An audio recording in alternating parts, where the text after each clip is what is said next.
Number 3, in intimate, the T there is trust. It's trust. We cannot be intimate if there is no trust. And trust is such a delicate currency. Such a delicate currency.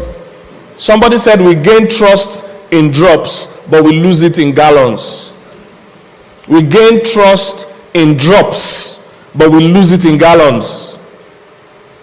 Without trust, there cannot be real intimacy.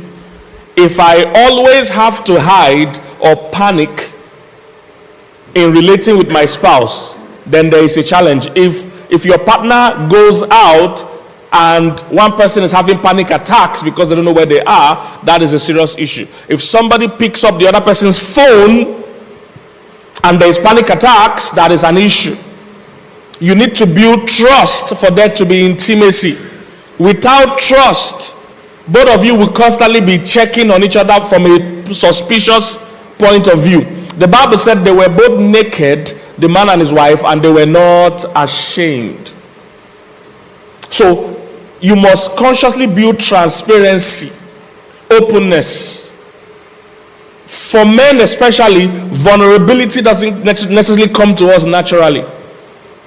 So we need to learn how to be open.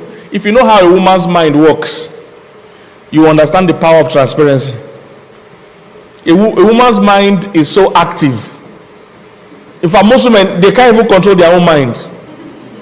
Men don't know, because men always think, why is she being unreasonable? Women are natural overthinkers. That word overthinkers is women that started it. Because their mind is so active. Many men don't know that sometimes women even wake up tired. While they were sleeping, their mind was walking about, checking everything. A woman's mind is that active. So if you don't give her clarity, her mind will start creating scenarios by itself. That's how it works. So as a man, you must be deliberate. So when I see a man say, I'm passwording my phone, you are creating crisis by yourself. It's important that you create transparency. It helps her mind. If you don't give her clarity, her mind will create the scenario for herself. And most times you'll be amazed where the mind will create, how far it will go. You're just missing for 2 hours. She'll believe you have gone to another country to marry another person. Her mind is that active. So when they say transparency and trust, it's not just because or for the sake of it, it brings peace to the scenario. You can't password your phone. Why won't your partner have access to your phone? What is there to hide? And people have turned it to a cultural belief that no, leave a man's phone alone if you want peace. No, that's wrong. There should be nothing to hide. So they were both naked, the man and his wife, and they were not ashamed. So my wife has forever had my passwords, had my Instagram handles, and my Instagram open on her phone. It gives that accountability, that credibility builds trust. We are growing in a time now where people are talking a lot about prenup, about hiding their money, about things like that. The real issue is that please marry who you trust. I try to tell young people, because people just want to marry anybody. No, trust is a major currency. In fact, those of you in business world and in secular world, you know what trust means. You know what the name of a company means. There are people that loan money just because of a name. Meanwhile, there are other people that have a lot of things, but nobody still wants to give them money. Is somebody getting what I'm saying? So building trust in your home brings the peace required for intimacy. So there must be transparency. There must be, truth. If you have ever broken trust before, then you have to be more deliberate to rebuild it. If you have ever broken trust before, let's assume you're a man, for instance, and you have broken trust before, don't start acting like they are suspecting you. We are suspecting you. Of course we are suspecting you. You've broken trust before. So you have to be intentional about rebuilding it. Don't act like somebody just hounding you or picking you out. No, we're all suspecting you. So what you need to do? Yeah, because sometimes I see men act like they don't know they've gone astray before. So why are you checking on me? We are checking on you. Last time we didn't check on you. You know what happened? So if you're a guy in that situation, you yourself, don't wait for them to call you to check on you. You call them to check on you. You will do the call and do video call. Don't wait for them to, see, women are easy. And when I see men say women are complicated, I don't understand. You just have to understand women. Like I told you, they overthink naturally. So you yourself, you have not seen her for 1 hour, call, do video call. I say, hey, how you doing? And with Pastor Emmanuel and so on. They say, Pastor Emmanuel, greet. We're just watching match. We're just Arsenal is winning. This is score line. I'll come home now soon. Greet Toyosi. Greet that by yourself. Report where you are and what you are doing. You know, you are helping her answer the questions she can't ask you. Is somebody getting what I'm saying? Give an account of yourself. And you see, women are so amazing. Once she trusts you totally. So you build it. It doesn't just happen. Especially if you have committed offense before. Be deliberate. All right? Be deliberate. Also offer accountability. That's how you build trust. You know, and maybe tomorrow if I have time we'll go into that. You know, people have always assumed that when the Bible says the man is the head, it means he's a headless head. It means it's a head that has no accountability. That's never what the scripture will say. Being the head is not just about authority, it's more about responsibility. But even the authority aspect of it, there's a guy in the Bible that Jesus met, and he said, told Jesus, I'm a man under authority. He said, you can speak and people will move. He said, I'm a man under. He didn't say I'm a man of authority. Authority is always given. So it only functions when the person himself is under authority. So don't act like you are not accountable. Nobody can ask you where you're going. Nobody can ask you what you're doing. Then you are not giving a good example of that authority. You too, you are under authority. So women will feel more comfortable with a man that is under authority. Be submitted first to God. Secondly, be submitted to authority. Is there anybody your wife can call if you are acting out of order? Give a woman that level of comfort that I'm a man under authority also. When I first started dating my wife, before we got married, one of the first things I did was take her to my mentors and my pastor. Reverend Femi Oduwole, I'm sure he has been here a lot of times. Reverend Sam Adeyemi and co. Those were the first people I took her to and said, these are my mentors. I said, anytime my head is touching or you can't get across to me or I'm misbehaving, these are people you can call that I respect. Things like that give a woman trust. Not that you're saying, I don't talk to anybody, I don't report to anybody.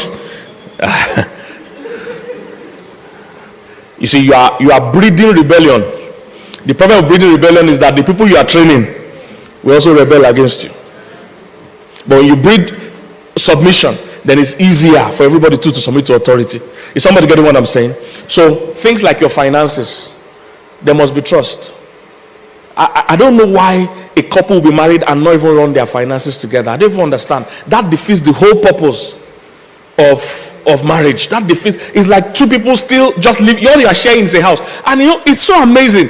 Our value system has problem. I was telling Reverend K, I think it was during the life, that we and possibility are putting together a financial course for couples, Christian couples. We believe every Christian couple can be rich, if they follow God's guidelines. And one of the things we're establishing in that place is that working together financially. When I see couples say we do 50% this one, 70%, you are defeating the purpose. You are 100% for both of you. You are one person. That's the structure. So don't marry who you don't trust. Our value system has problem. I'm saying I'll keep my money aside, but you are giving the person your life. So I have to put my money in a safe. I'm hiding my money, but you are giving the person that can easily kill you is your spouse. You people are eating together every day. They are serving you teas. They can poison you. You are even sleeping in the night. So you don't trust them with your money, but you trust them with your life. There's something wrong with how you value things. And I've watched I watch American crime channels a lot. A lot. Not the acted ones or the real story ones where somebody actually died. I watch it a lot. I've watched that thing so much that right now I think I'm LAPD. I mean, I feel like a policeman. I'm a detective right now. They don't just know, but I'm a full detective. I can investigate a crime now. Because I've watched it so much, I know all the steps to catching the person. Every time a married person dies, you see the police people, they'll come. The wife or husband is crying. Oh, my wife. They say, oh, sorry, madam, we are so sorry about what happened to you and all that. It's in the crime scene, you're in the house there. The person just died next door. Oh, sorry, where were you by 3 p.m.? You know why? Because you're the number one suspect. All that client is not moving them. As they are petting you, they're like, can you follow us to the office to make a statement? Why? Because your partner is the person that can kill you cheaply. without anybody knowing. And a lot of times in those cases, the spouses are involved. What am I saying? You don't trust the person with your money, but you trust them with your life. Then your value system has problem. To even show furthermore how warped our value system has become, you trust this person with your children, but you don't trust them. Your money, you went to hide it, but you give your children, say, take my 3 pictures. Which one is of more value? What am I saying? It's important to build trust. If you have broken trust, either financially, maritally, or anyway, build it consciously, because we can't be intimate if we don't trust each other. I must be able to sleep at night and be confident with what you are doing. I must be able to fall on you and know you will catch me. Build trust. You can't be intimate without trust. And listen, guys, in 5, give her the mic. Especially for those people that, there are 2 kinds of people. There are some people that see the color gray. Then there are some people that everything must be either black or white. It's not that they are evil, they are just incapable of appreciating gray. So once the story doesn't which one is the good one? No, none is good, none is bad. It's just how people's mind work. When you are married to those people that are either white or black, you can't be peddling gray. Where were you by 4 p.m.? You can't say you're going this way and then they see you another place and you can't give explanation easily. Once you create those things, that person's mind will keep running. You are literally torturing that person because their mind can't function without clarity. So what am I saying? To build trust, we must be transparent and there must be truth over time.